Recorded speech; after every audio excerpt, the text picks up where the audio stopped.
안녕하세요. 예. 예. 오늘은 이제 5주차 중에서 5주차 내용이 이제 아마 말씀드렸던 아마 투자론이라는 파트인데 난이도가 체감적인 난이도가 제일 힘든다고 보시면 돼요. 그래서 처음에 투자론 공부하실 때는 용어 있죠, 용어 하나하나에 대한 이제 의미를 좀 시간이 걸리더라도 기초부터 찬찬히 하시는 게 되게 좋을 것 같아요. 그래서 주로 EA 위주로 나오는 경우가 많이 있습니다. 근데 올해는 이제 작년에보다 똑같이 8문제가 나왔는데 다른 쪽에서 좀 세게 나와가지고 좀 투자론이 부드럽게 이제 출제됐다고 평가를 하고 있습니다. 그래도 힘들어 하셨더라고요. 지금까지는 이제 경제학적인 측면을 논했어요. 시장에 대해서 주로 논했었죠. 그래서 시장에 참여하는 수요자, 공급자들이 어떤 행동을 보이는지를 이제 수요 공급했고, 그 시장에 대한 이제 타이틀에서 이제 주제를 쭉 삼았어요. 시험이 공고가 났죠. 예전 공고가. 거기 보면은 이제 부동산학개론의 세부 목차를 한번 쭉 보시면은 기본서 순서대로 아마 배치가 돼 있을 겁니다. 그리고 시장에 문제가 생겨서 정부가 개입하는 정책론을 지난주에 보셨었죠. 지난주에 보면 정부가 시장에 개입하는 방법과 이유. 개발부담금은 직접 개입이에요, 간접 개입이에요? 간접 개입이고 공영 개발은 그리고 이제 토지은행 제도 직접. 임대료 규제? 아니, 직접. 그렇게 해서 임대료 규제 직접. 임대료 보조는 공공임대주택 공급은 그렇죠. 그거 벌써 원래 그거 잘 모르시는데 벌써 아신다는 것은 다 합격하셨다는 뜻이에요. 합격하셨다는 뜻이고 사회적 목표를 달성하기 위해서 정부가 개입할 수가 있죠. 시장 실패를 수정하기 위해서 정부가 개입할 수 있죠. 이 문구가 아마 기출문제 보시면 이제 자주 접하시게 된 문구인데 사회적 목표를 달성하기 위해 개입하는 것은 정치적 기능이 경제적 기능이야. 정치적 기능이죠. 시장 실패를 수정하는 것은 경제적 기능이고 그러놓고 이제 그 시장 실패에 대한 문구가 같이 섞어서 자주 나옵니다. 시장 실패 원인들이 있죠. 원인 중에 이제 단독으로 나오는 건 2개밖에 없어요. 공공재 특징은 뭐하고 뭐를 갖춰야 돼요? 비경합성하고 비배제성. 비경합은 이제 서로 경쟁할 필요 없다는 뜻이죠. 사이좋게 소비합니다. 그래서 먼저 하든 나중에 하든 소비량이 똑같기 때문에 공동 소비가 일어나고, 그리고 이제 비배제는 공짜로 이용한다는 뜻이죠. 이거를 뭐라 그래요? 무임차. 공공재를 위해서 시장에 맡기면은, 즉 민간 기업한테 맡기면은 결국 투자 자본을 회수할 수가 없죠. 다 공짜로 이용하니까 결과적으로 과소과다. 과소 생산되니까 공급하는 방법은 정부가 직접 세금 등을 걷어서 공급한다. 그래서 관광지를 조성하고, 그리고 이제 도로 만들고 다리 놓고 공원 조성하고 막 이런 식으로 하게 돼 있다라는 논리가 공공재고, 그리고 특히 외부 효과. 시험에 올해 29회 때 나오겠죠.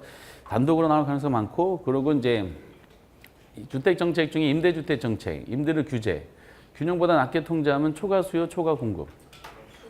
초과 수요, 질, 저하, 투자, 기피, 공급, 감소, 사회적 비용 발생, 정부 조세 수입 감소, 그리고 이중 가격 형성, 이런 내용들이 이제 쭉쭉쭉쭉 뽑아져 나옵니다. 그래서 많은 분들이 이제 지난주까지 보시는 것은 이제 좀 쉽다는 얘기를 많이 하세요. 지금은 다 외계어라서 다 어렵지만은 이제 프로페셔널이 되시는 내년도 한 7월달 넘어가서는 쉬웠던 거구나 이렇게 바뀌십니다. 근데 그때부터 공부하신 분들은 어떤 느낌 들까요? 이게 쉬워? 막 해가지고 지금 이질감을 많이 느끼시는 그 모습을 지켜보실 겁니다. 그때 좀 가르쳐 주세요. 근데 이제 투자로부터는 경영학에 들어가가지고 또 낯선 용어들이 등장합니다. 투자는 그래서 지난 마지막 시간에 목차를 한번 이렇게 나옵니다라고 세부 목차가 이제 나와 있으니까 부동산 투자론 투자인데 이제 다른 데 투자하는 것이 아니라 부동산에 투자하는 것에 국한시켜서 논합니다. 부동산이 실물 자산이죠. 그래서 금융 자산에 비해서 뭐 이런 이제 뭐 내용이 좀 차이가 있지 않느냐라는 식으로 언급하는데 뭐 제가 보기에 별 차이는 없는데 어쨌든 이제 경영학에서 공부하는 투자 개념에다가 그냥 부동산만 붙인 겁니다. 내용은 똑같아요. 이렇게 다만 실물 자산이 가지는 의미가 좀 있어서 약간 전개가 다르게 취급하는 경우가 있습니다. 그 기본적으로 이제 부동산 투자론에서는 실물 자산이다 보니까 다른 금융 자산에 비해서 어떤 면에서 좀 좋은 점이 있을까라는 장점 위주로 나오죠. 장점 중에 이제 유명한 세 가지가 있고요. 그리고 투자론에서 가장 기본적으로 써야 될 용어들에 대해서 우선 잡아야 되는데 이 용어와 관계되는 것은 이유 여하를 불문하고 무조건 출제를 하는 것 같아요. 그 예의상 내는 걸로 판단이 됩니다. 그게 이제 위험이라는 단어랑 그 수익이라는 단어가 이제 딱 있어요. 이건 지금 뭐 10년째 계속 나오고 있죠. 그리고 이제 그 포트폴리오라는 게 있는데 이 포트폴리오 문제는 점점 쉬워지고 있습니다. 가장 정점이 15대를 정점으로 해서 점점 그냥 부드러워지는 경향이 있습니다. 용어 위주로 나오는 것 같아요. 요즘에 보니까. 어쨌든 이제 포트폴리오도 이제 여기까지가 뭐 두세 문제고요. 근데 그다음부터 좀 어려워하는데 화폐 시장 가치라는 게 있어요. 화폐 시장 가치. 그리고 이제 투자론의 이제 에이스죠. 현금 흐름이라는 것이 있습니다. 이 현금 흐름에 대한 논리를 이해하시면은 한 10점 정도가 갑자기 쫙 점수가 올라가요. 이게 그 신기한 경험을 하시게 됩니다. 그리고 이제 부동산 투자 분석 결과적으로 이제 네 번째랑 다섯 번째를 결합을 해서 저걸 사야 되나 말아야 되나는 분석하는 데 있어 가지고 그 기법을 논하면서 그 내용들이 나옵니다. 뭐 필연적으로 계산 문제가 나올 수밖에 없는 특징이다라는 것이죠. 그래서 이런 부분들이 이제 네다섯 문제가 후반부에서 나오는 걸로 판단이 됩니다. 결과적으로 이제 이러한 목차의식을 가지고 있고 한 5월달 됐는데 근데 질문을 좀 받아요. 공부하는 방법에 대해서. 그래서 이제 점수가 어떻게 되세요? 그러면 맨날 점수가 42점에서 뭐 52.5 사이에 항상 멈춰 있다 그러더라고요. 그러면은 혹시 투자론 하세요? 여쭤봤더니 우리 학원에서 실제 이제 대화 내용입니다. 투자론 어려워서 안 해요. 그러시더라고요. 그럼 감정평가도 안 하시겠네요? 예, 그건 더 안 해요. 그럼 금융론은 그거 하려고 그랬는데 말이 좀 어려워서 안 해요. 그럼 계산 문제는요? 계산 문제 포기했어요. 뭐 하세요? 그런 걸 해야지 좀 점수가 60점 넘어갈 텐데 근데 그거 안 하고 60점 넘기는 방법이 없을까요? 해서 제가 이제 다 빼고 그러면 앞에 하시는 게 뭡니까 해서 그 하시는 거 몇 개 했더니 16문제 정도 해당되는 것만 하시더라고요. 그러니까 점수가 그 정도밖에 안 나오시는 겁니다. 그래서 이제 우리가 60점을 넘기시려면은 뭔가 한 가지 그 중요한 주제는 돌파를 하셔야 돼요. 수요 공급은 당연히 하셔야 되고 투자냐 금융이냐 둘 중에 하나는 돌파를 하셔야 됩니다. 투자를 안 하신다는 것은 감정평가 자체는 포기하셨다는 뜻이 되기 때문에 투자를 하시다 보면은 금융이 보이고요. 감정평가도 관련되는 부분이 있어요. 그래서 다른 것보다도 투자를 8문제 중에 최소 5문제 정도는 맞췄으면 좋겠습니다. 라는 식으로 그걸 들었더니 하기 싫은데 그냥 숫자 나오고 그냥 용어가 미치겠어요. 막 이러시더라고요. 그래서 그래도 하셔야 돼요. 지금 공부하시는 내용들도 다 맞아요. 그랬더니 대체제도 만만치 않던데요. 해가지고 결국 이제 우리가 이제 참여에 의미가 있는 시험이 아니라 합격하는 데 의미가 있기 때문에 뭔가 이제 도전할 것은 돌파를 한번 해보셔야 될 것 같아요. 그래서 오늘은 책이 아주 간략하게 설명이 돼 있어가지고 기초소라서 그런데 설명할 것이 책상에서는 별로 없어요. 그래도 이제 장점에 대한 부분하고 위험과 수익과의 관계를 조금 더 책 내용을 이제 보충해서 이제 전체적인 이렇게 이루어집니다 말씀드리고 특히 현금 흐름 요거에 대해서 이제 한번 전개해 보도록 하겠어요. 시간이 되면 투자 분석 기법까지 한번 요거 하면 바로 여기 연결이 되니까 말씀드려 보도록 하겠습니다. 그 장점이 이제 있는데요. 그 67페이지 우선 먼저 투자의 기본적인 학문적 개념을 말씀을 드리겠어요. 좀 이따가 이제 전체적인 윤곽을 잡을 텐데 67페이지에 투자의 개념 해놓고 투자란 현재 소비와 미래 불확실한 수익을 교환하는 행위다 돼 있죠. 요거를 이제 좀 더 우리 그 경영학적인 용어로 정의를 한번 해볼 예정이고요. 그거 하나 보신 다음에 그리고 부동산 투자에 보면은 거기 1번에 이제 그 보시다시피 두 번째 줄에 취득 운영 처분 3단계라고 돼 있죠. 요거 1회 때 기출 문제인데 투자의 3단계다 그래. 부동산 투자 3단계. 이게 투자의 개념과 어떻게 연결되는지를 말씀드릴 것이고, 그리고 이제 2번에 부동산 투자의 장단점인데 단점 보실 필요 없어요. 단점은 각종 위험이기 때문에 장점에 대해서 보셔야 됩니다. 장점에 유명한 장점 3가지가 있어요. 유명하다는 기준은 단독 문제로 출제되는 유명한 파트입니다. 그게 먼저 지레트 효과라는 게 있어요. 지레트 효과. 지레트 효과는 오늘 계산 문제 포함해서 그 한번 우리가 풀이 한번 해볼 예정이고, 그리고 이제 그 다음 페이지 보시면은 방가로 3번. 방가로 3번 소득과 자본이득을 기대한다고 돼 있죠. 소득이득이 뭔지 아세요? 소득이득은 임대 수입을 말해요. 임대 수입. 임대 수입인데 요거를 그 운영 기간 중에 그 임차자한테 임대 줘서 얻는 현금 흐름, 이거를 임대 수입을 근데 우리 시험 뭘로 낸다? 소득이득으로 냅니다. 이게 저 뒤에서 아까 5번째 엄청 중요한 현금 흐름에서 나오게 될 겁니다. 자본이득은 뭔지 아세요? 자본이득 매매 차익, 양도 차익, 시세 차익이라 그래요. 근데 우리 시험 뭘로 낸다? 자본이득이다라고 얘기를 하게 돼 있어요. 이렇게. 그리고 이제 그 절세 효과라는 것도 있어요. 그러니까 대표적인 장점에 보면은 한번 잠깐만 적어보기만 한번 해볼게요. 책 순서대로 하면 이제 지레트 효과. 이건 따로 한번 논할 것이고, 방금 이제 조금 설명이 되어 있으니까. 그리고 소득이득과 자본이득을 기대할 수가 있다. 그리고 또 이제 말씀드릴 것이고, 잠깐 개념만. 그리고 이제 절세 효과가 책이 없는데, 절세 효과도 이제 큰 장점 중에 하나야. 절세 효과는 계산 문제로 나와요. 이게 다만 절세 효과 우리가 이제 기출 문제 보시면은 그 절세에 대한 개념을 물어본 적도 있어요. 어떻게 나왔었냐면은 이게 맞는가 모르겠어요. 3년 전 문제인데 이게 한번 인터넷에 이슈가 된 적이 있었어요.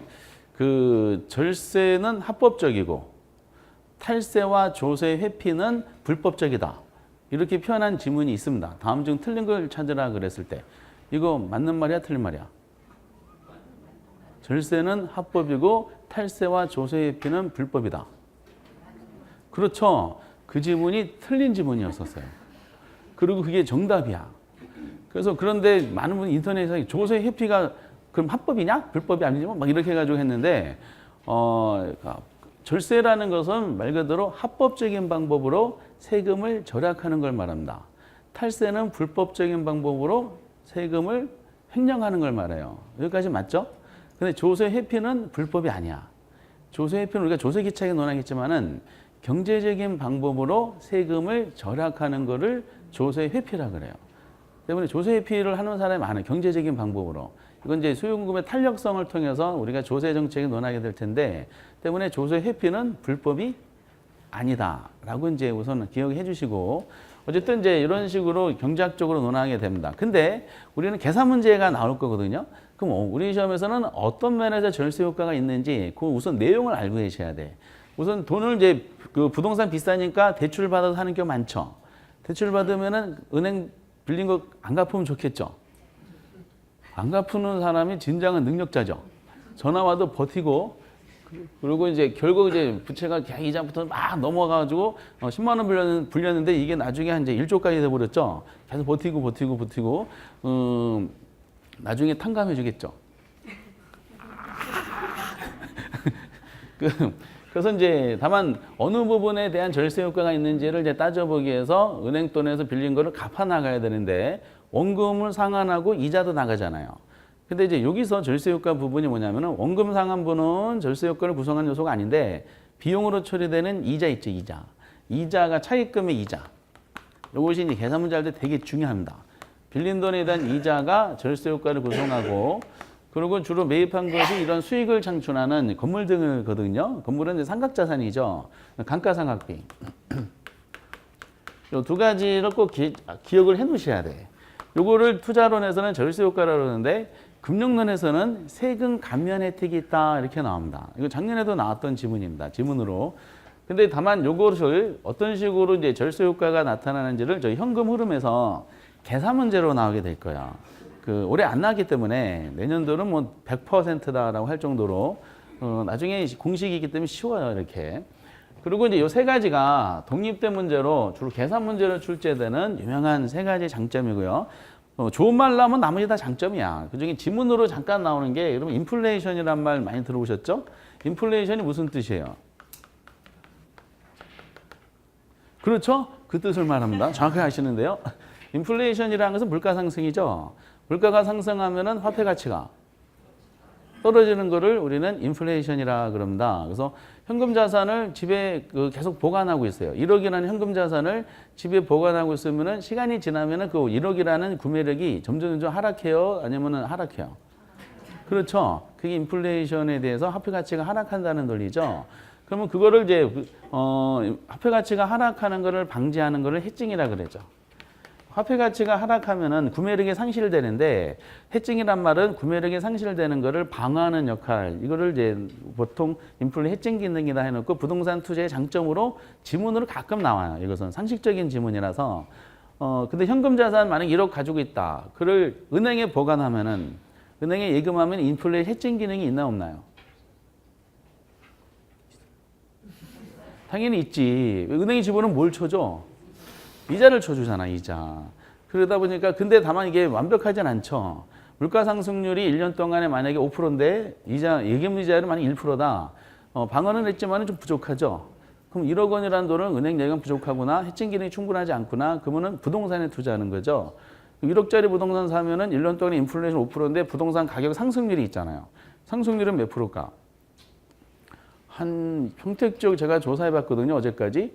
조사해보니까 한 10,000%가 되는 것 같아요. 부동산 가격 상승률이. 1년 만에 그래서 1억짜리가 한 1조 정도 되죠. 보니까 그렇게 돼 있더라고요. 그 1% 상쇄시키고도 엄청나게 9,999%나 남게 되는 겁니다. 이렇게. 그래서 이거는 이제 그냥 이런 게 좋은 점이구나. 그냥 느낌만 아시면 되고 나중에 또 써먹게 됩니다. 그러고 나서 이제 뭐 좋은 말 나오면 쭉쭉쭉쭉 이제 그 좋은 장점을 하시면 되실 것 같아요. 그 오른쪽에 단점은 안 보셔도 됩니다. 단점은 볼 필요가 전혀 없고요. 이 중에서 이제 그 지렛대 효과만 이제 한번 건드려 볼 예정이지만은 우리가 저 내용들을 왜 공부하셔야 되는지에 대해서 한번 투자의 개념을 가지고 약간 흐름을 잠깐 말씀드려 보도록 하겠어요. 그럼 투자란 무슨 뜻이냐라는 거야. 투자란 재무 관리에 보면 가장 대표적인 이제 개념 정의가 투자란 현재. 현재는 현금이 나가요? 아니면 들어와요? 현금이 나가죠. 실물 자산을 내가 살려면 내가 갖고 있는 현금 자산을 내보내야 돼요. 이거를 유출이라 그래요. 현재의 현금 지출, 유출, 지출과 그리고 이제 미래 있죠, 미래. 취득할 때 현금 나갔지만은 그 취득한 물건이 부동산이라는 실물 자산이에요. 그 실물 자산을 내가 보유만 하고 있어서 이게 현금이 들어오진 않죠. 그럼 실물 자산 현금을 들어오게 만들려면은 뭔가 이거를 이제 돌려야 돼요, 이렇게. 그래서 이제 미래에 들어오죠. 현금에서 현재에 나갔으니까 현재 이후에 대한 논리는 미래가 될 거야. 그 미래에 현금이 들어와요, 나가요? 들어오죠. 미래 현재의 현금 지출과 미래 현금 유입 있죠? 요거를 서로 맞바꾸는 행위. 이걸 우리를 뭐라 그런다? 투자다라고 이제 말씀을 드리겠어요. 근데 흐름상 우리가 부동산 투자를 논하는 거니까 부동산 투자의 3단계라는 게 있어요. 이게 또 기출문제 나왔으면 좋겠는데 1회 때 나왔는데 투자 3단계 아까도 이제 책에 있었던 거를 이제 언급한 건데요. 현재는 현금이 이제 나간 거잖아. 그럼 부동산은 산 거지. 이걸 뭐라 그런다? 취득이라 그래요. 취득은 그래서 현금 흐름상에서 마이너스를 이제 치게 되고요. 그런데 미래 있죠, 미래. 미래는 현금이 들어올 거 아니야. 근데 미래라는 것은 두 가지로 나눠져요. 미래가 취득한 물건을 부동산을 갖고만 해서는 안 되고 이거를 보유만 해서는 안 된다는 거죠. 운영을 해야 돼요. 운영 단계가 나오고 운영 단계에서 얻는 이득 있죠. 이건 아까 무슨 이득? 아까 명칭 그래서 소득이득이라 그래요. 그러니까 임대소득을 얻는다는 거야. 소득이득을 기대할 수가 있고 그런데 부동산이 이제 실물자산이 시간 지나도 그대로 유지가 되죠. 그래서 부동산 투자 분석할 때는 투자자들은 부동산을 살 때부터 뭘 염두에 두고 사요? 팔 거를 염두에 두고 사요. 그래서 살 때부터 팔 걸 염두에 둬서 그 과정의 모든 현금 흐름에 분석합니다. 집에 계신 분이 저를 취득할 때도 팔 거를 염두에 두고 취득했죠. 취득할 때 돈 얼마 들지도 않았어요. 아주 그냥 형편없는 인터넷상에서 경매로 나왔을 때 싸게 샀으니까. 그러고 나서 저를 돌리고 있죠, 지금. 돌리고 있고 저를 이제 팔겠죠. 조만간 팔 것 같은 느낌이 들 것 같아요. 벌써 슬쩍슬쩍 인터넷 경매업체에 예로 물어보고 있는 걸 제가 카톡을 통해서 확인했어요. 지금 팔면 얼마, 지금 가치가 없어요. 그래가지고, 아이씨, 이런 그 대화를 나눈 걸 봤는데, 그러면 내 운영하고 그 다음에 처분하겠지. 처분 단계에서 이때 얻는 것은 취득 단계랑 반대의 자산 변동이 생기거든요. 이때 이득을 뭐라 그런다? 자본이득이다 그런다. 이 명칭을 투자로 명칭을 써야 돼. 그래서 아까 장점에 나왔었던 소득이득과 자본이득을 기대할 수 있더라라는 겁니다. 그러면 소득과 자본이득에서는 현금 흐름을 플러스로 잡아요? 마이너스로 잡아요? 당연히 플러스로 잡아야 돼. 그럼 물론 소득 손실이 발생할 수 있죠. 그리고 자본 손실도 발생할 수 있잖아. 그렇게 되면은 투자를 할 필요가 없죠.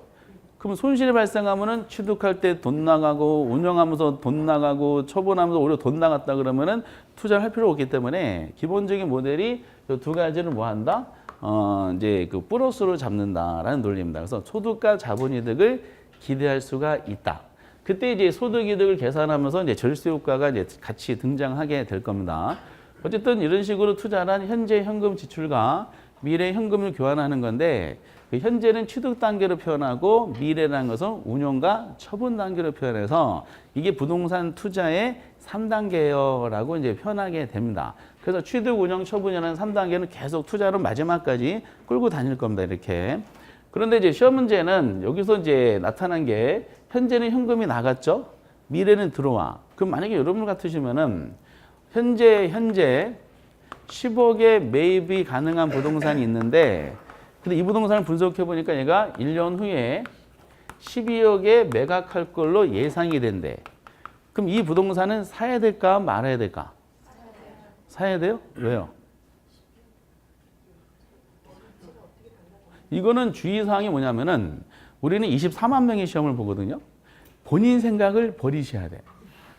여기서 중요한 것은 10억이라는 금액과 12억이라는 명목상의 금액이 있죠. 얘가 더 금액은 크잖아. 명목상으로는. 근데 명목상 금액이 크다 그래서 실질적으로 크다는 보장이 없어요. 왜냐? 요거는 현재고요. 요 12억은 언제적 금액이야? 1년 후라는 미래 금액이 됩니다. 그러면은 이제 10억하고 12억을 정확하게 판단하려면은 현재냐 미래라는 시간적인 차이를 무시하면 안 되고 이 차이를 일치시켜 줘야 돼요. 그럴 때 이제 왜냐면은 이제 1년에 12억이 반드시 현재 10억보다 크다는 보장이 없어요. 이게 계산해 보면 나옵니다. 그러다 보니까 이제 정확하게 투자자를 판단하려면은 12억이라는 미래 금액하고 현재 지출된 10억이라는 금액을 서로 시간적으로 일치시켜 주기 위해서 두 가지 방식이 있어요.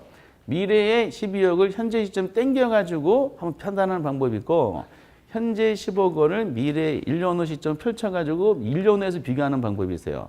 그럼 여기 수학적인 방법이 좀 필요하겠죠. 이게 이제 올해도 나왔었던 저기 네 번째 나오는 화폐의 시간 가치를 그래서 공부하시게 됩니다. 이게 계산을 보면은 12억이 10억보다 엄청 낮게 나올 수도 있습니다. 이렇게. 그래서 화폐 시장 가치를 우리가 논할 필요가 있겠구나. 그 과정 중에 이제 소득이득은 얼마가 나온다. 자본 얼마나 현금으로 하고 그러면은 이제 시간적 차이랑 현금으로 나온 거를 분석하는 여러 가지 기법이 필요하겠죠. 마지막에 투자 분석 기법이 또 나오게 되는 겁니다. 이렇게. 그래서 이런 흐름 투자의 한 줄짜리 개념에서 이제 주제가 탁탁 나오고 근데 또 하나는 미래 현금 유입 있죠. 그럼 그 시간적 차이를 조정해지는 배경이 미래는 확실해요, 불확실해요? 얘는 불확실하잖아. 현재는 확실하잖아. 그렇죠? 그래서 이제 어떤 투자의 개념을 정의할 때 투자란 이제 확실한 현재의 소비를 포기하고 불확실한 미래의 현금 유입을 선택하는 행위다라고 설명하는 경우도 있어요. 근데 불확실성이라는 단어를 우리는 투자 용어로 써야 돼. 불확실성의 용어를 뭐라 그러냐? 위험이라 그럽니다. 그럼 도대체 위험이 뭐고 무슨 뜻이고 부동산 투자할 때 위험은 어떤 위험이 있는지 종류가 나오고 그럼 이런 위험들을 투자자는 어떤 식으로 관리하냐라는 식으로 기본 개념이 2번에 나오는 거죠. 위험에 대한 논리가. 그리고 위험이 있으면 이에 대한 보상을 요구하겠어, 안 하겠어요? 보상을 요구하겠죠? 뭘로? 수익으로 보상 요구합니다. 그래서 위험과 수익과의 관계에서 쓰는 다양한 명칭들, 개념에 대한 정의가 시험에 그냥 매년 낸 거 또 내고 낸 거 또 내고 계속 이렇게 나오게 됩니다. 그래서 이제 이 한 줄짜리 가지고 결과적으로 이제 우리가 공부하시는 주제가 다 출제가 된다라는 건데 이걸 이제 디테일하게 들어가기 시작하면은 막 머리가 지끈지끈 아프게 됩니다. 그래서 초반부는 이걸 너무 깊숙하게 공부하시잖아요. 그러면은 공부를 포기하게 되세요. 그 책을 불사질로 버릴 가능성이 있기 때문에 책을 보존하는 목적으로 기본적인 걸 하게 될 텐데 그게 제일 중요한 내용이지만은 그래도 어렵다고 하시더라고요. 그래서 이제 이걸 들어가자마자 많은 분들이 내가 이걸 계속 해야 되나 말아야 되나 고민을 하시더라고요. 그래서 이 부분들은 이제 해당되는 주제가 있는데 소득과 자본이득에 대한 흐름만 남아 있고 절세효과 이것은 기초서에는 설명이 안 되어 있습니다. 이제부터 이제 그 중에 초반부에 나오는 지레트 효과에 대해서 건드려 보도록 하겠어요. 지레트 효과가 우리 책에 67페이지에 나와 있는데요. 제가 적어드리는 대로 한번 개념 정리를 하셔야 돼. 지레트 효과 의의 보면 지레트 효과는 타인 자본 사용이 지분 수익의 진폭을 크게 하는 효과. 요즘에는 이것도 지레트 효과의 개념으로서 이해가 되시는데 그렇게 하지 마시고 뭐 그런 뜻으로 같은 말이지만은 문제에 맞춰서 한번 정의해 보도록 하겠어요.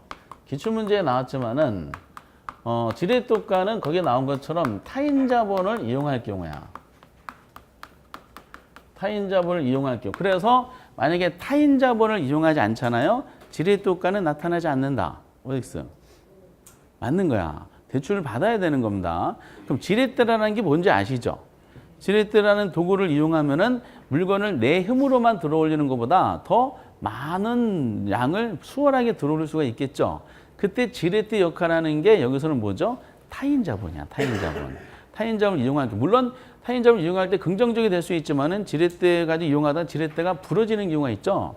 그럼 더 크게 다치게 되는 우려가 있습니다.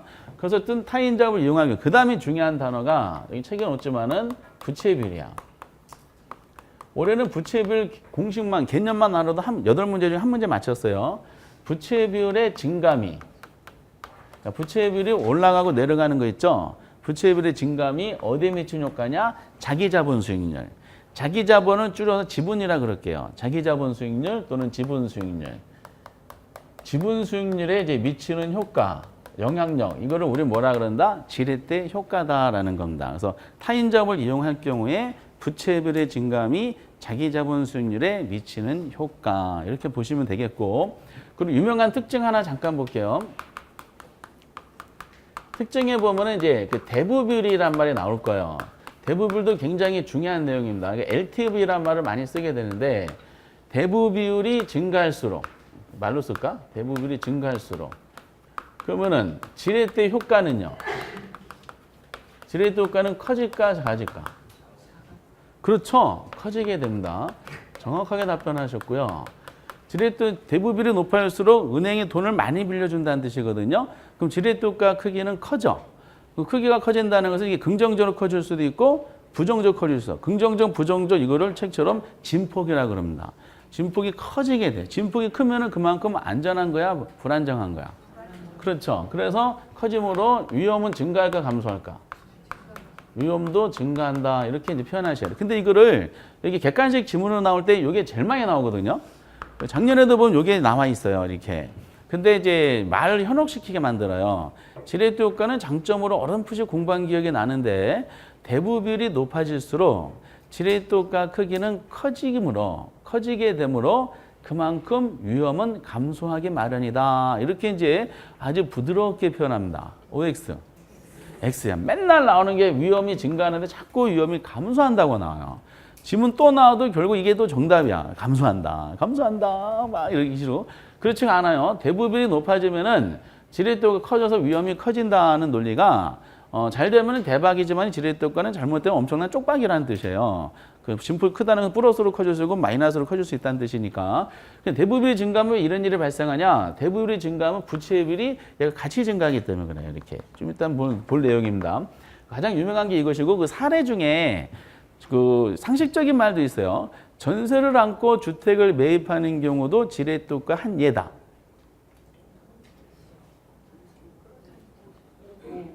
그죠. 이건 엄청나게 여러 번 나왔던 겁니다. 전세도 남의 돈 가지고 집을 사는 거잖아요. 평택적으로 제가 어제까지 조사해봤다 그랬죠. 조사해보니까 주택 가격이 지금 얼마짜리냐 봤더니 이제 가격이 지금 5억짜리 주택이 아파트가 있더라고요. 어떤 사람이 주택을 사셨어. 이거 다 내 돈 가시는 팀이니까 전세금을 껴서 사셨어. 전세금이 얼마죠? 5억이면은? 이분이 사신 주택 보니까 전세금이 4억 9,990만 원이더라고요. 전세금이. 이분은 사셨어. 본인 돈 투자했죠. 지분 투자야. 얼마 가지고 지금? 그쵸. 10만 원 투자하셔서 5억짜리 집을 사신 거야. 근데 본인이 거주하지 못하시죠? 그렇죠? 그럼에도 불구하고 이걸 사신 이유가 그 10만 원 들었잖아요. 저도 10만 원이면 비자금 뽑아내면 저도 이거 살 수 있다. 살 수 있다. 비자금이 지금 12년째 모은 비자금 13만 원 정도 모아놨으니까 그래서 이거 살 수 있다. 야, 3만 원 남아서 어묵 먹고 지금 계획 세우고 있는데 그런데 이제 이게 산 이유가 2년이 지났어요. 2년 후에 이 가격이 얼마가 됐을까? 제가 어제까지 조사해 보니까 가격이 한 100억 정도 되더라고요. 이 평택 지역의 모습이야 지금. 그럼 100억이 됐어 2년 후에. 그러면 전세금도 올라갔겠죠 그만큼. 얼마가 됐겠어요? 아니 전세금이 뭐가 올라가요? 그냥 4억 9,990만 원이지. 부동산 가격이 올라갔다고 해서 세입자분들한테 전세금을 더 올려주세요? 아니잖아요. 그렇죠? 전세를 안고 투자한 거니까. 그냥 4억 9,990만 원이죠. 그러면은 지분은 이제 결과적으로 얼마짜리 95억 10만 원 되겠네. 그렇죠? 결국 이분은 10만 원 가지고 지금 얼마 남긴 거야? 95. 이게 뭐다? 전설적인 지렛대요까지. 이 평택 지역에서 지금 이거 실현해야 되는데, 근데 이거는 이제 상식적인 말이라서 이제 지문 나오긴 하지만 이걸 체크하는 분은 거의 안 계시는 것 같습니다. 이렇게. 근데 중요한 게 이제 요 파트. 지렛대요가의 종류가 있어요. 종류가 이제 그 다음 페이지 보시면은 박스 안에 있는데, 정해 지렛대가 있어요. 정해 지렛대는 긍정적이야, 부정적이야? 긍정적을 말하죠. 정해 지렛대는 긍정적입니다. 근데 이제 이 종류하고 이 개념 정의하고 이제 계산 문제 3박자가 아주 완벽하게 숙지를 하셔야 되는데 서로 아주 연결성이 커서 그래요. 긍정적인데 긍정적인지 부정적인지 판단하려면은 그 자기자본 수익률이 있어요. 줄여서 지분 수익률을 해볼게요. 자기자본 최근 이제 부동산을 반대로 했네. 자기자본 수익률을 잡아놔요. 이거는 자기자본 수익률을 설명한 것은 얘는 대출을 꼈을 때 내가 나한테 배당받는 몫이 차지하는 비율을 말합니다. 근데 종합 수익률이 있어요. 최근 반대로 했지. 종합 수익률은 뭐냐면은 대출 안 끼고 100% 다 내 돈만 가지고 투자했을 때 내가 가져가는 몫의 비율이다 보시면 돼요. 대출 꼈을 때 내 몫이고 이거는 대출 안 끼고 100% 자기 자본에 투자했을 때 몫입니다. 근데 이제 그리고 저당 수익률이 나오겠지. 우리 시험 저당 수익률을 주로 냅니다. 이게 타인 자본 수익률, 대출 이자를 이렇게 표현해요. 그런데 지렛대 역할은 뭐가 지렛대 역할을 한다고요? 저당 수익률이 그 지렛대 역할을 하는 거야. 이걸 눌러버리는 거죠, 지렛대를. 그 긍정적이면은 이게 이렇게 돼야 돼. 그래서 항상 긍정적이면은 지분, 종합, 저당 요 순서대로 항상 부등호가 나와야 돼요. 이 긍정적인 내용입니다. 그럼 부의 지렛대 같은 경우는 부등호가 항상 이렇게 돼야 돼. 부의 지렛대는. 이거는 지렛대를 이렇게 하다가 어떻게 된 거야? 부러진 거지. 그래서 부러져가지고 이렇게 된 상태입니다. 그래서 얘는 이제 실패한 경우죠. 그렇죠? 이렇게 될 걸 기대하면서 투자하겠어요? 아니겠지. 이걸 기대하면서 대출 받는데 이런 일이 불상사가 나타날 수도 있다라는 것은 좀 이따 논하고, 그리고 중립적 지렛대가 있어요. 중립적 지렛대는 지렛대 효과를 기대할 수가 없는 걸 말합니다. 중립적은 항상 얘가 부등호가 아니라 등호가 돼요. 지분, 종합, 저당 순서 맞힌 다음에 이런 식으로 하셔야 돼. 그래서 시험 문제가 가끔가다 말로 나오거든요. 지렛대 효과가 긍정적이라면은 종합 수익률은 저당 수익률보다 클 것이다. 5죠. 지렛대 효과가 긍정적이면 정해 지렛대 말하잖아요. 그럼 종합은 저당보다 커요, 작아요? 크겠지. 그렇죠. 이건 이런 식이야.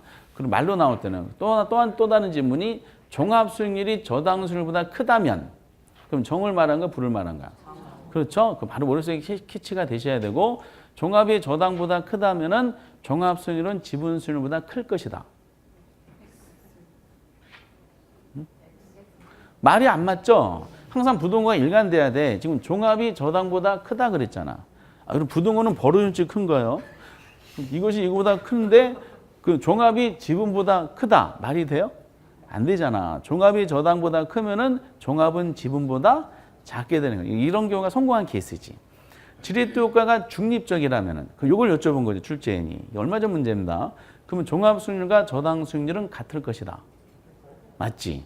그래서 이제 우선은 개념에 따른 저 유명한 내용과 가장 많이 나온 특징에 대한 지문, 위험이 증가한다는 거, 대부분이 높아질수록 그리고 종류를 이제 지종조 해놓고 세 가지를 잡아 놓으셔야 돼. 그러나 우리 시험은 궁극적으로 계산 문제를 우리가 맞춰야 돼요. 계산 문제 하는 방법은 두 가지 스타일로 냅니다. 하나는 수익금으로 내는 경우가 있어요. 수익금은 원으로, 화폐 단위 원으로 해서 문제가 나오거든요. 또 하나는 이제 수익률을 주어지는 경우가 있어요. 이게 작년처럼 수익률로 제시가 됩니다. 수익률은 뭘로 낸 거야? 퍼센티지로 문제의 자료가 주어진 거야. 어느 게 더 편할까요? 별 차이는 없는데, 근데 이제 연습하시면 수익률로 물어보는 게 좀 더 빨리 푸릅니다. 그리고 이제 이걸 푸는 방법이 여러 가지로 많이 개발됐지만은 개념도 해결하고 종류도 해결하는 데 있어서 중요한 이제 구조가 있더라고요. 이 구조를 모르시면은 작년 문제 푸는데 좀 어려웠어요. 그래서 이제 투자 상담사라든지 금융 쪽에서는 전부 이 구조 가지고 문제를 빨리빨리 풀더라고요. 쭉 보면서 암산도 하시는 거 봤는데 자기 자본 수익률 구하는 게 목적이잖아.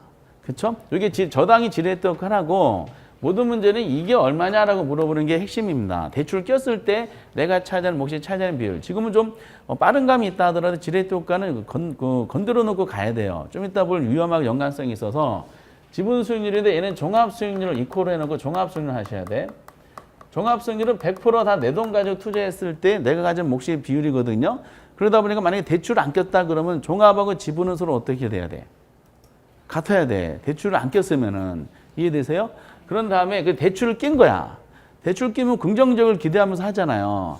그럼 결과가 잘못될 수도 있겠지만 그러면 요거보다 더 가져갈 걸 기대하는 거야? 덜 가져갈 걸 기대하는 거야? 내가 100%다 내 돈만 가지고 투자해도 요 정도는 먹을 수 있다는 거야. 그럼 종합수익률이 이미 확보된 상태야. 내 돈만 가지고 했을 때 이게 더 기대한다 플러스 해놓고 여기다가 종합수익률에다가 이거 굉장히 유용성이 높은 구조입니다. 저당 수익률을 빼는 거야. 그럼 구조적으로 지금 보시다시피 종합에다가 저당을 뺀 거죠. 그럼 이 가로가 왜 중요하냐면요. 우선은 이 가로 내용이 지렛대 효과의 종류를 물어볼 때 해결할 수가 있는 겁니다. 이게. 그럼 만약에 이제 종합 수익률이 10%야. 그럼 저당 수익률이 8%야. 그러면 정의 지렛대일까? 부의 지렛대일까? 정의 지렛대지. 왜? 가로가 10에서 8을 뺀 거잖아. 그럼 얼마가 나와? 그럼 플러스가 나와요? 마이너스가 나와? 플러스가 나오니까 얘는 정의 지렛대라는 건 금방 확인이 되는 거예요. 계산 문제 나올 때 5개 지문 중에 정의란 것만 확인만 돼도 5개, 2개는 기본적으로 걸러내져요. 그런데 만약에 종합이 10%인데 저당이 12%야. 그럼 가로 내용이 뭐가 나와요? 마이너스 2%가 나오니까 우선 마이너스 부호만 중요합니다. 그 부의 지렛대죠? 그렇죠? 그거는 이제 잘못된 경우지. 그리고 만약에 종합이 10%에 저당이 10%야. 그럼 가로가 뭐가 나와요? 0이 나오지. 0이면은 결국 이제 지분에 영향 미치지 못하잖아요. 0이다. 이게 뭐다? 이게 중립이 되는 거예요. 이렇게. 그래서 이제 종합하고 요 저당의 차이가 결국 지렛대 효과가 정의 지렛대냐 부의 지렛대냐를 판단하는 중요한 구조가 되는 겁니다. 수치가 다 주어지니까 어렵지는 않을 거예요. 지금은 난제지만은 그러나 우리는 지렛대가 종류를 파악하는 게 목적이 있는 것이 아니라 계산 문제를 풀기 위해서는 지렛대 효과의 크기를 알아야 돼. 크기를 파악하기 위해서 저 첫 번째 개념 정의에서 등장한 것이 나오는데 가로 있죠, 가로. 가로에다가 곱하기 부채 비율 하셔야 돼. 그러면은 가로 곱하기 부채 비율이 있죠. 이게 지렛대 효과의 크기를 나타내는 겁니다. 그럼 개념 정의할 때 지금 뭐라 그러죠? 지렛대 효과란 타인자본 이용했죠? 무슨 비율이? 그렇죠. 이거야, 이거. 이 부채 비율의 증감이 어디에 미친 효과? 자기 자본, 지분수에 미치는 효과를 우리가 지렛대 효과다라고 얘기하는 거죠. 이렇게. 그리고 굉장히 활용도가 높은 구조고 복잡한 것 같아요? 간단한 것 같아요? 굉장히 간단합니다. 지리토과를 만약에 수익률로 내잖아요. 진짜 거짓말 하나 안 보태고 포기한 사람은 어차피 1초 만에 찍지만은 도전하신 분들은 성공하는 순간에 약 10초 안에 답을 찾을 수가 있어요. 그런데 이제 여기서 올해 나왔던 지문이 그 부채 비율에 대한 공식이 이제 단순하게 나왔었죠. 부채 비율에 대한 세부적인 것은 뒤에서 한번 할 예정입니다. 투자 분석이 어차피 나올 거니까. 부채 비율은 뭐냐면 자기 자본분의 타인 자본이야. 그러니까 내 돈분의 남의 돈. 내 돈을 지분 투자라 그러고 남의 돈을 저당 투자로 이렇게 합니다. 그러니까 내 돈에서 내 돈 대비 남의 돈이 차지하는 비율이 뭐라고요? 부채 비율이야. 그런데 아까 특징해 보면 두 번째 대부 비율이 증가할수록 이렇게 나왔죠. 그렇죠? 그럼 대부 비율도 어차피 내년도에 나올 문제입니다. 대부 비율 안 나오면 그거 쳐들어가는 회사인데 대부 비율은 언론에 하도 많이 나오니까 잘 이제 익숙하게 들어보셔야 돼. 대부 부채 비율이 내 돈분의 남의 돈이라 그랬잖아. 그 대부 비율은 뭐냐? 전체에서 총 투자에서 남의 돈이 차지하는 비율이 뭐다? 이게 대부 비율이야. 그러니까 전체에서 남의 돈이 차지하는 거 대부 비율. 내 돈에서 남의 돈 차지하는 보다 부채 비율. 그럼 이 대부 비율하고 부채 비율은 비례 관계일까요? 반비례 관계일까요? 직감적으로.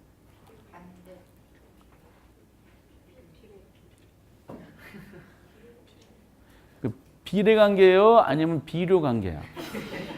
비례 관계지. 비례 관계는 같은 방향 움직인다는 뜻이죠. 이건 비례 관계예요. 비례 관계라고도 자주 나오죠. 그 대부 비율이 부채 여기가 저당이 차지하는 거 있잖아요. 요게 대부 비율이야. 남의 돈이 차지하는 거. 그럼 대부 비율이 높아지잖아요. 그럼 저당 비율이 이게 높아지잖아. 남의 돈이. 그럼 부채 비율도 어때요? 같이 높아지는. 그래서 대부 비율이 높아져서 지렛대가 크기가 커지는 이유가 대부 비율이 높아졌더니 뭐가 커지는 거예요? 부채 비율이 커지기 때문에 그래요. 그 부채 비율이 커지면은 이것이 자기 자본 미치는 효과가 어떻다? 커지게 되는 겁니다, 이게. 근데 이게 긍정적으로 보면 부정적으로 커질 수 있게 되면 위험도 동반해서 증가하더라라는 논리죠. 작년에는 어떻게 나왔냐면은 대부 비율이 50% 이렇게 했어요. 그럼 부채 비율은 몇 프로냐가 작년 지문이야. 내용적으로 보면은 몇 프로일까? 무슨 이제 갑자기 이제 응용해서 여쭤본 건데, 어이씨, 금요일마다 불금인데 금요일마다 왜 이러냐? 뭐 이런 식으로 표정도 있으신데, 그럼 대부 비율이 이제 50% 주어지잖아요. 그럼 부채 비율은 100%가 나와요. 작년 문제 풀면은. 왜냐, 부채 비율은 내 돈분의 남의 돈이잖아요. 그럼 대부 비율이 50%라는 것은 전체에서 남의 돈이 차지하는 게 50이라는 뜻이잖아요. 그럼 나는 얼마 투자한 거야? 나도 50 투자한 거예요. 부채 비율은 남의 돈 비율이 지금 50이라고 나왔죠. 그럼 내 돈도 50이 되는 거예요. 그럼 대부 비율을 알면은 100% 되기 부족한 숫자가 내가 투자한 돈 비율입니다. 그럼 50을 50 나누면 1이잖아요. 1은 100분율로 하면 몇 프로다?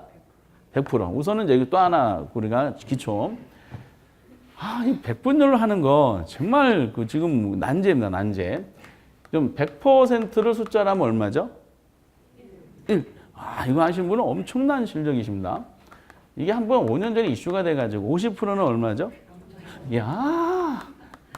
그럼 10%는 0.1, 1%는 0.01이죠. 이거 다 하셨어요. 계산 문제.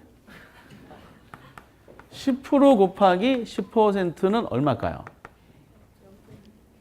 몇 프로?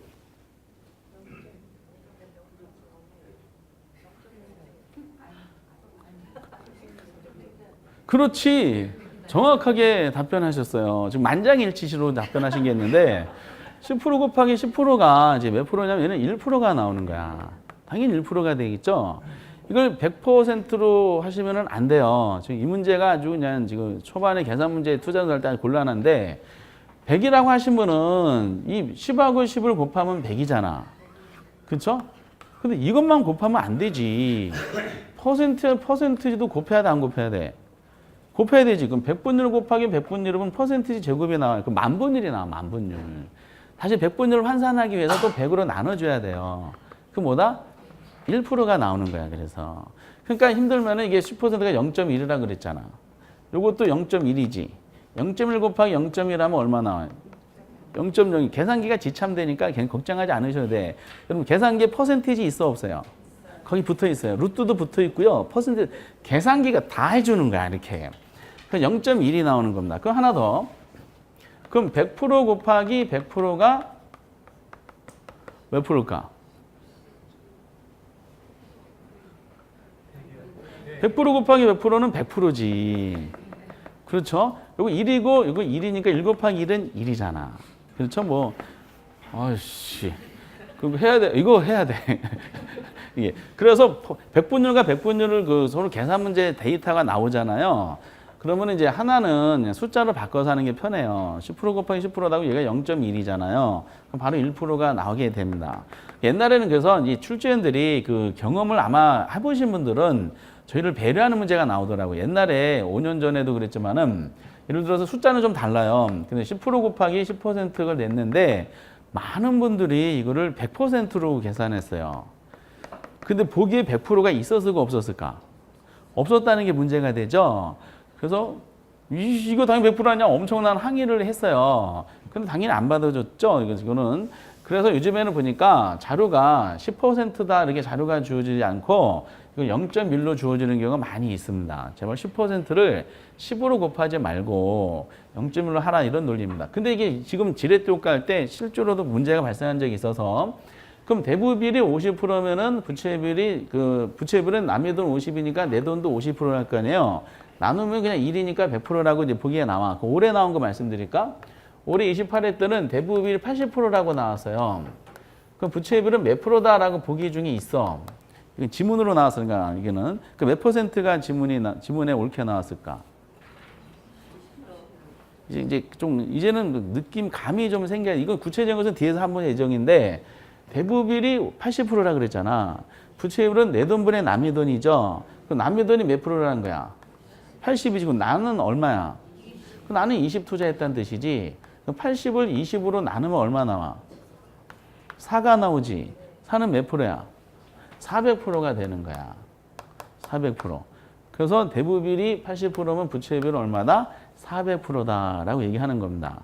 뭔지 모르지만 느낌이 오시죠? 신기하게 이건 작년 문제고 이거는 올해 문제야. 이렇게 연속으로 나온 건데 지금 보시다시피 대부비율이 50에서 80으로 늘어났잖아요. 부채비율도 100에서 400으로 늘어났죠. 같은 방향 반대 방향. 같은 방향에서 무슨 관계다? 그것은 비례 관계가 되는 겁니다. 그래서 이제 대부분이 지렛대 효과란 이 부채비율의 증감이 자기 자본 수준에 미치는 효과인데 그래서 이제 여기 보신 것처럼 대부비율이 높아지면 그래서 부채비율이 커지기 때문에 지분 수율도 커지게 되는 지렛대 효과가 커지게 되고 동반의 위험도 커지더라라는 겁니다. 그래놓고 이제 이거를 이제 어떻게 활용하는지 이제 계산 문제 잠깐 보도록 하겠어요. 실제 시험 가지고 해볼게요. 작년 기출 문제 가지고. 그 수익금으로 물어보는 게 있고 수익률로 물어보는 게 있지만 우선은 계산이 지금 익숙하지 않으시니까 공식 그대로 활용하는 수익률로 가지고 물어봤던 작년 기출 문제를 한번 해보겠습니다. 종합 수익률이 작년에 주어졌어요. 종합 수익률이 50% 아니 10%다라고 주어졌어요. 그리고 저당 수익률이 주어졌어. 대출이자율. 저당 수익률이 아마 8%가 주어졌을 거야. 작년 기출 문제 나중에 보시면은 디귿에 부채비율이 바로 주어졌어요. 부채비율이 50%라고 주어졌어요. 그럼 질문은 정해져 있죠. 질문은 자기 자본 수익률이 얼마냐라고 한 겁니다. 그럼 이거는 금액으로 나왔어요? 백분율로 나왔어요? 퍼센티지로 수익률로 주어졌죠. 그럼 저희를 배려한 거야. 그럼 우리가 구조가 지분 수익률, 종합 수익률, 저당 수익률 세 가지 가지고 있잖아요. 이게 구하는 게 목적이니까. 근데 자료가 출제원이 종합 수익률 몇 프로? 10%. 저당 수익률 8%를 이미 해준 거예요. 그러면은 세 가지 중에 두 개는 이미 알고 있잖아. 그럼 알고 있는 두 가지 가지고 모르는 자기 자본 수익률이 얼마인지를 판단하는 겁니다. 이거 딱 보자마자 답을 찾게 됩니다. 그러면은 이제 원래 정석적으로는 여기다 데이터 집어넣으면 돼. 그러면 종합 수익률이 이게 얼마냐 물어본 거니까 종합이 몇 프로? 10%다. 종합이 10%라는 것은 대출을 안 끼더라도 나는 내 돈만 가지고 투자해도 나는 얼마 정도 먹는다는 거야. 10%가 이미 확보된 상태라는 뜻이에요. 근데 욕심을 이제 부린 거죠. 이거보다 더 가져가게 해서 덜 가져가게 해서. 더 가져가게 해서 타인자금을 끌어들인 거죠. 그럼 이거는 확보된 상태에서 플러스 한 거지. 플러스 종합에다가 10에다가 뭘 빼? 저당 수익 8%를 빼라 그랬죠. 그럼 가로는 정해질 때 나와 부해질 때 나와? 정해질 때 나오죠. 2%가 나왔죠. 2%가 나온 거야. 근데 이거는 지렛대 종류만 나타나는 것이 아직 크기는 판단하지 않았죠. 크기가 뭐다? 부채비율이야. 부채비율 몇 프로 주어졌어? 50% 줬죠. 곱하기 뭐? 50%. 그러면 20% 곱하기 50%는 얼마야? 여기서 이제 문제가 된 거지. 이걸 100%라고 하신 분들은 도대체 뭔 얘기야? 이렇게 해서 보기에 100%가 안 나왔죠? 50%는 숫자라면 얼마나 그랬어요? 0.5잖아. 그럼 0.5는 2%의 절반이라는 뜻이죠? 그럼 몇 프로야? 예? 1%지, 1%. 어? 1%야, 1%. 그러면 10%에서 1%만큼 어떻다? 더 가져가는 거니까 자기 자본수는 얼마죠? 11%가 되는 겁니다. 11%. 쉬운 것 같아요? 어려운 것 같아요? 그렇죠. 이거보다 쉬운 문제는 별로 없다는 겁니다. 익숙하면 어떻게 하냐면은 한번 잘 보세요. 저거 구조 가지고 푸는 거야. 지분 수익률. 왜 빨리 푸냐면 다 이것 때문에 그래요. 결국 내용이 이거 아니냐. 지분 지종조죠. 지분 종합 저당이야. 이게 얼마냐 물어본 상태잖아. 근데 자료가 종합이 10% 줘줬잖아요. 저당도 8% 줘줬잖아. 요거 이미 확보된 상태지. 그러면 종합에서 저당을 빼면 바로 여기서 빼버려. 2%가 나왔지. 여기다 곱하기 뭐 하라? 부채 비율을 바로 50% 곱하면 돼. 50% 0.5잖아.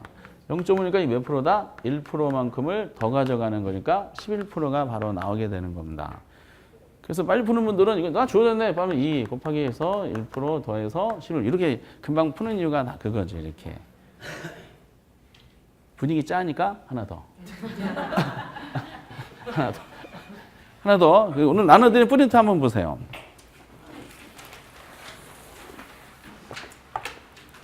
(1번에) 보면은 투자란 현재 현금 지출과 미래 현금 유입을 교환하는 행위래. OX. 이거 맞죠? 그렇죠. 이게 꼭 기본 개념이니까 알고 계셔야 돼. 투자의 개념이니까. 현재는 나가요. 미래는 들어온다는 거. 두 가지 맞바꾸는 거다. 개념, 투자는 요 개념 가지고 나올 겁니다. 그럼 2번 지레트 효과. 타인 자본을 이용할 경우에 지금 적어드린 거죠. 부채 비율의 증감이 자기 자본 수에 미쳐버리는 효과래. 이거 맞죠? 첫 번째 적어드린 것이고. 그 3번에 투자 수익률이 15%고 대출금리가 10%일 때 부채 비율이 200%라면은 자기 자본 수익 25%가 된대요. 이 뭔 얘기야? 뭐 그 얘기죠. 그럼 요거 이제 그대로 숫자만 바꿨죠. 지금 문제가 종합 수익률 몇 프로 주어졌어? 15% 주어졌어요. 확보된 거죠. 그 대출이자 저당 수익률은 몇 프로 주어졌어? 10%가 주어졌죠. 부채비율은 몇 프로 주어졌어? 200%가 주어졌어. 부채비율이 바로 주어졌죠. 그럼 내용이 이제 금방 잡힐 수가 있을 것 같아요. 그럼 이게 얼마냐 물어본 상태잖아. 그럼 어떻게 알아? 이 공식이 위에는 이 구조 가지고 하면 되는데 이 구조를 풀어 쓴 것이 지, 종, 저 이렇게 하시면 돼. 그럼 종합이 15%가 나왔죠. 주어졌잖아. 저당도 10%가 주어졌잖아요. 확보된 상태야. 그럼 종합에서 저당을 바로 어떻게 하라고 했어요? 빼는 거야. 그럼 몇 프로야? 5%가 이제 이게 정해질 때가 나오죠.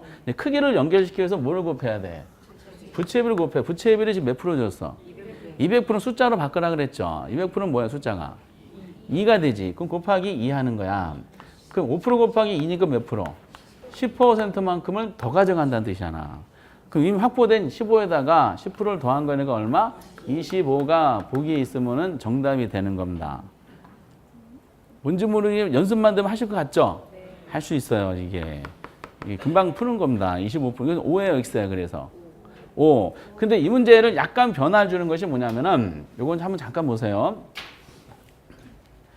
이 15회 때는요, 지금 부채비율을 가지고 공식을 구조적인 내용과 개념적인 측면을 이제 자꾸 인식시켜드리기 위해서 부채비율을 가지고 했는데, 실제 시험에 이것도 있어요. 대부 비율이 만약에 80%다.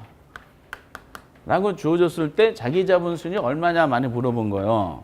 그러면은 데이터는 똑같이 해놨으니까 종합이 몇 프로? 15%. 저당은 10%. 확보된 거에서 빼. 저당을 빼. 그럼 몇 프로? 5%. 곱하기 무슨 비율? 부채 비율을 해야 돼. 부채 비율을 여기다가 얼마 해야 돼요? 그쵸? 여기서 함정이 뭐냐면 아까는 계속해서 부채 비율을 해드렸잖아. 직접 했는데 여기는 부채 비율은 무슨 비율이 주었어? 대부 비율이 주어졌다는 거야. 그럼 대부 비율을 뭘로 바꿔야 돼요?